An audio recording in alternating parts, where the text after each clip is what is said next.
बर्तमान में किसी लोग गाँव को आयुर्वेदिक मेडिसिन बिकापी आसुँच किसी लोग बाइक नहीं आसुँच किसी लोग गाड़ी नहीं आसुँच बेसी तो से ओमिनी गाड़ी नहीं आसुँच से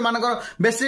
वेस्ट बेंगल लोक कि बांग्लादेशी तार तो कन्फर्मेशन ना बट किंतु से गाड़ी में बंगलार लिखाई से आसुँच बिकापी और गाँ लोकर बेसी कौन होता है ना आंठुगंठी लोकर रोग रोचे से लोक मैंने किणिकी खाऊँ से देखिए कहते सब रोग आम पाखे प्रतिकार अच्छी जो मैंने कि आयुर्वेदिक ना आपण मानक विष देउछंती बिल्कुल से पाखर केबे भी आपण मेडिसिन रखंतु नाही एवं आपण घरे जदि कहीं रखुचंती सेमानकु विरोध करंतु बिल्कुल से मेडिसिन आपण सेमानकु खाइबा पई दियंतु नाही कारण देखंतु सेमाने कोन करूछंती सेतरे पेन क्लियर मिसे देउछंती देखंतु आयुर्वेदिक मेडिसिन जदि आपनको खाइबार अछि ताले आपण आयुर्वेदिक हॉस्पिटल जांतु हॉस्पिटल ले डॉक्टर कंसल्ट करके आपण मेडिसिन खांतु सेमाने कोन करूछन ना से चोरण देउछंती सेतरे पेन क्लियर मिसे देउछंती जेंतरे कि जेतेबेले आपण खाइबे आपनको भलो लागिबो त आपनकर धीरे धीरे विश्वास बढ़ी जिवो विश्वास बढ़िला पर आपण खाइबा पई लागिबे ता सहित आपण मध्ये किछि लोकन को रेफर करिवे रेफर करबा पर सेमानकर बिजनेस हला देखंतु आपण किछि वर्ष पर